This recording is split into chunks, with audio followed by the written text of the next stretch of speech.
Hi there! Today I'm going to show you how to do a pretty much full face look with one palette. And that one palette is the Kevyn Aucoin, The Contour Book, Volume 2, The Art of Sculpting and Defining. I do have an in-depth review on my blog of this, plus swatch photos, so I'll link you to that down below, and I won't waste your time with that since you can just go view them there. But I will give you a quick run through of this amazing palette. Spoiler alert, I love it. It's one of the best purchases I've made, just personally and as a freelance makeup artist. Let me give you some details here. So it retails for $65. Currently it is sold out on Sephora's website. It was a Sephora exclusive item, I believe. That's where I got it. I hope it comes back in stock, especially before the holidays, because you will not regret buying it for yourself or asking for it on your Christmas list. So inside, this is an area that I tend to ignore. However, that's only because I usually know what I want to do when I sit down to do my makeup, and I've highlighted and contoured enough by now. But I mean, it's awesome to have this guide in here because not everybody is familiar with highlighting and contouring. So it has a map that tells you exactly where to place the products, and then on this side it shows you how to use the eye products in it. So it's already giving you lots of detailed instruction, and the actual palette part has 8 full-size products. So there are creams and powders. There is a highlighting cream, a contouring cream, a highlighting powder, a contouring powder, and then 4 eyeshadows. You can use this one as well as the sculpting powder as a brow color as well. And these are all full-size pans for $65, which is a huge value when you consider the sculpting powder alone here retails for $44. So for $65, you're getting a lot of value. You're getting a nice size mirror. The palette is really a handy size. It's a great size to put in your freelance kit or to travel with for a weekend. That's what I love about this. So you've got all of your highlight and contour products in here, cream and powder, so you can do both, one or the other. You've got 4 versatile eye colors. You can create a lot of looks with this. You won't be able to do a super smoky eye, but you can do a really pretty daytime look. But in this tutorial, I'm basically just going to show you how to use every single product in the palette to do a full face that's highlighted, contoured, sculpted out, a complete eye look. And so yeah, if this sounds like something you're into, you can just keep watching, and I'm gonna do it. I'm gonna do it for you. I'm first going to grab the sculpting powder, and I am going to put that on a blending brush and place it in my crease.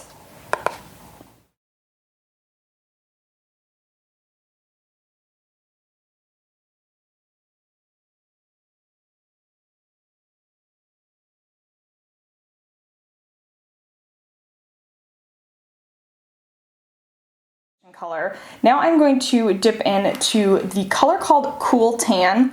Now you can use this for your eyebrows as well. I'm just going to put this a little more on the outer corner with that same blending brush.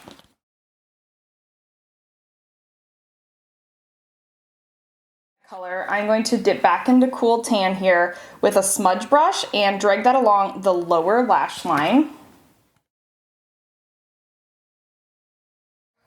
For our lid color, I'm going to use Starlight here. So I'm going to use the Sigma E54 brush, and I'm just going to press that all over the lid and bring it up to meet the crease color.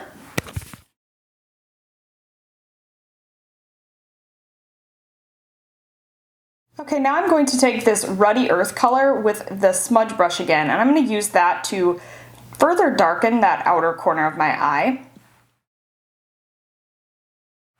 And I'm grabbing a blending brush to soften that out.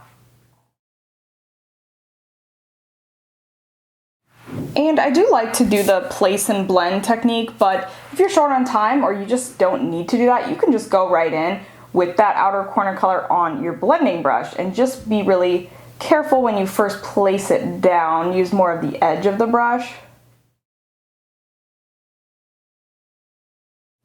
For eyeliner, I'm using the IT Cosmetics No-Tug Gel Eyeliner.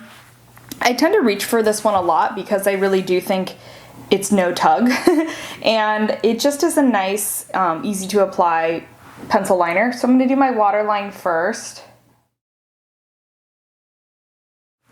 I especially like this eyeliner for the waterline. It's really smooth. It doesn't have any sharp edges. It doesn't drag. So if you like to line your waterline or tight line, you would like this eyeliner. Okay, I'm just gonna make a thin line on my top lash line and I'm gonna smudge it out right away.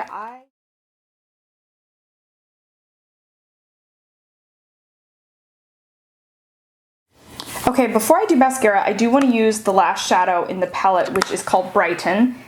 And that's exactly what I'm going to use it for, is to brighten the inner corner of the eye.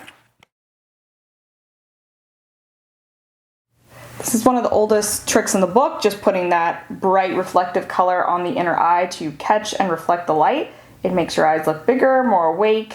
It's great for close set eyes. It kind of pushes them apart a little bit. It's super easy to do, but it does make a big impact. So I'm going to take a little bit more of that, put it on the very highest point of my brow bone. I'm not going to highlight the whole brow bone, just right under the arch where my brow is highest. Like I said, just put like a little dot of it right in the center. This is another easy trick that has big impact.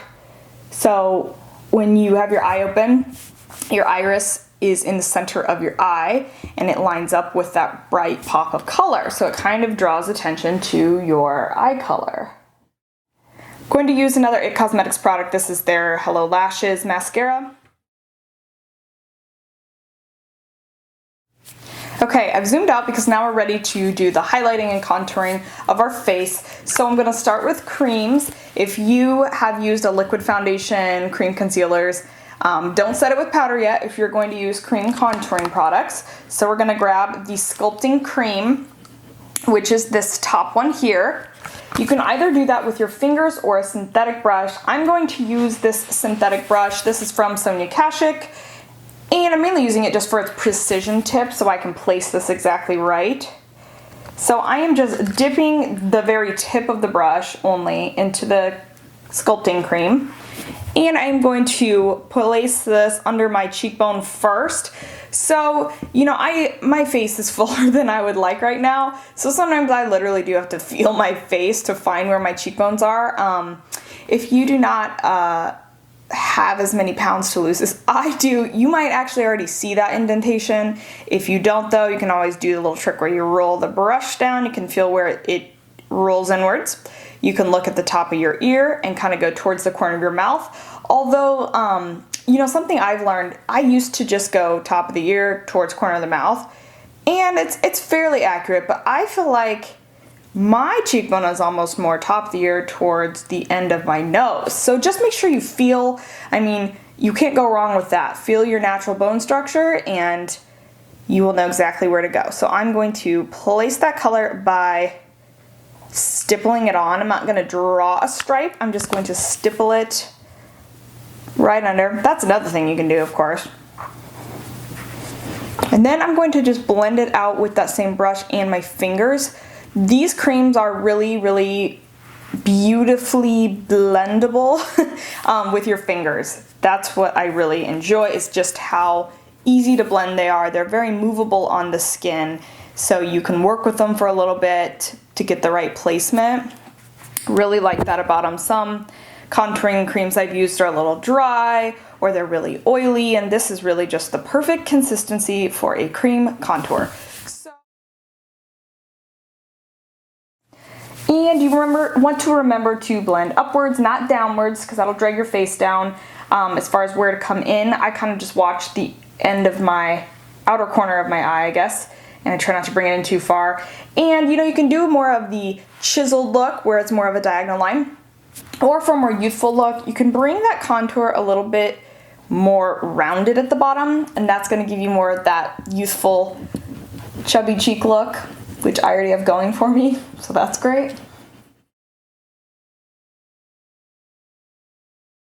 I'm going to grab just a tad more and complete that cream contour by going around the perimeter. So temples up to hairline.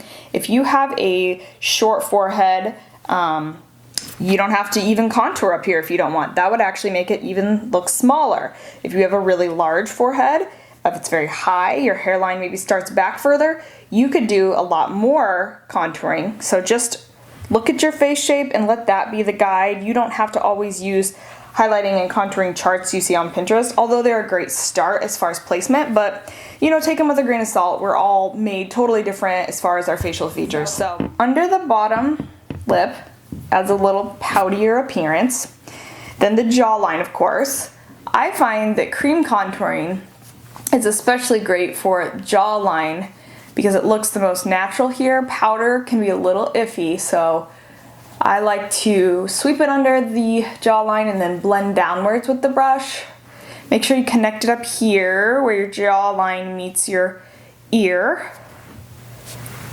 Go under the chin.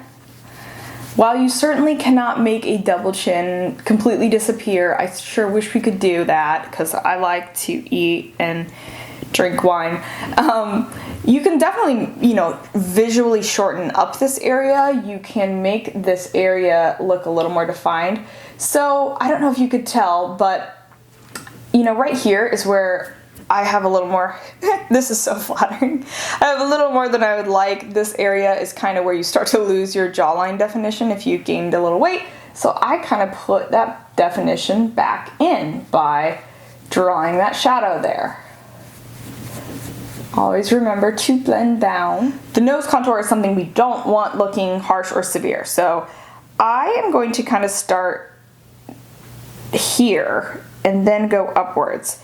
A lot of times people start up at the end of the eyebrow, but you again have to go with your natural nose shape. So I know that I kind of have a bump here, so I want to make sure I get that corrected right away. I have a bump there because I used to be a beverage cart girl when I was in my first 2 years of college. Best job ever for a college student, by the way. And a guy was golfing, obviously, and I was on the cart path in the beverage cart where I was supposed to be. He obviously was like sliced it so bad that it went so far off that it bounced right in front of the cart path and hit me in the nose. So I have no idea how I did not break my nose, because as soon as it hit me, I remember I was very dramatic. You know, I was 20 maybe. 19 or 20. I thought, oh my gosh, I'm gonna have to get a nose job. My nose is never gonna look the same. Not that I'm like super in love with my nose, but I was just like, oh my gosh, this is what happens. You break your nose and you never look the same again. And so I went to the doctor the next day because I had a wedding that I was attending, and I was like, oh my gosh, I can't look this way. And he's like, well, surprisingly, your nose is not broken. You must have a really tough nose. And so it was not broken, but I do feel like it's been a little bit crooked ever since. So thank you, sir. I hope your golf game has improved. My nose hasn't. So I've made those shadow lines there. Sometimes you might find that you need to go back in and remove a little bit of it. Like I feel like I can't find the brush I'm looking for. I feel like I want this redefined here, so I'm gonna sweep away a little bit. But I am going to visually shorten it by putting a shadow underneath and bringing it up a little higher.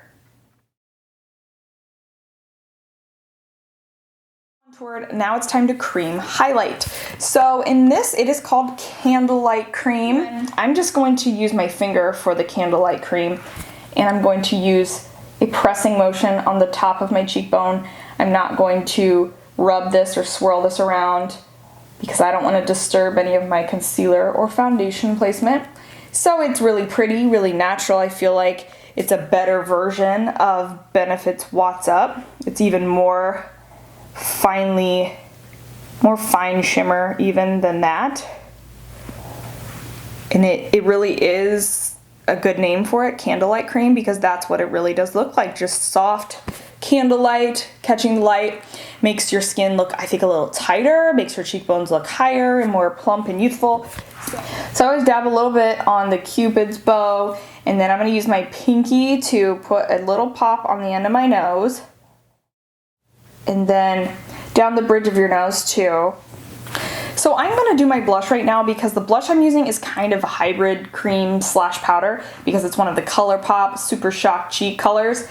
This is called Never Been Kissed and is just kind of a peachy pink. So I'm going to use a Real Techniques stippling brush to put this on. I have found that the duo fiber brushes like this are really the best kind to apply this blush formula, which is really unique if you haven't tried it. It's really nothing like it. So I'm kind of just sandwiching this blush color in between the contour and the highlight. So before I jump into the sculpting powder, the candlelight powder, I'm going to set everything with a translucent powder, and I just use a dabbing motion. I'm not buffing this into the skin or sweeping it around. I'm just setting, and I don't want to rub it around. I don't want to disturb any of our product placement. And I'm going to grab this Morphe 460. This is a really angular, sharply cut contour brush. You don't have to use one that sharp if you don't want, or if you don't have a chubby face. You might want to grab my other favorite one, which is the Sigma Small Contour F05 brush, a little more of a dome-shaped brush. They both work great. I just am wanting to really carve this out. So going to dip that into the sculpting powder now, right under the sculpting cream. I really just tap it in there 2 times and then I tap it off because high pigment's gonna lay down a lot of color. So just follow that same area as before. I stipple it on first, kind of like I did with the creams, and then I blend it out with upward strokes. You can do a little bit of back and forth with this brush. That works too. I just like to remember to lift upwards to keep my cheekbones high in the sky. Bam. So I'm going to take same powder, just dust that on the temples. Now I'm not going to do a ton around the hairline because I don't really need to reshape this area that much. I'm just going to use what's left because I find when you do too much of the Kevyn Aucoin sculpting powder on your hairline, it can look a little dirty. This is the only area where I might like a little warmer contour, but so I just kind of use what's left over to finish out that area. And then I will do my jawline again. So just sweeping that forward to lay it down and then sweeping down to blend it out. And I see gray hair right here, just really stealing the show.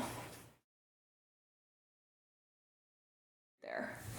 Something you can do if you can't even remember where your jawline is because it's been so long since you've seen it, is to stick your neck out like this, and then you will see exactly where to carve out. Powder highlights. So we're going to dip a Sephora fan brush into the, there it is, into the candlelight powder, and very similar to the cream, except for I do think this powder has more of an impact than that cream does on the skin. So, and I'm just really lightly dusting that on. I feel like the cream had a lot of impact, so I don't need a ton. And just kind of lightly dusting over the nose. I'm not going to do it down the center of the nose because I don't really want that area to look oily or anything. So here's the finished look. We have highlighted, contoured, sculpted out our face. We've completed a full eye look. I love this palette. I hope that you have a chance to grab it. It's not at Sephora currently, but it is on Amazon and probably on eBay. So I'm sorry about that, but that just shows you how legit it really is. I really appreciate you guys watching. Thank you so much, and please let me know if you have any questions down below, and I will be sure to answer them for you. I will see you in my next video. Bye-bye.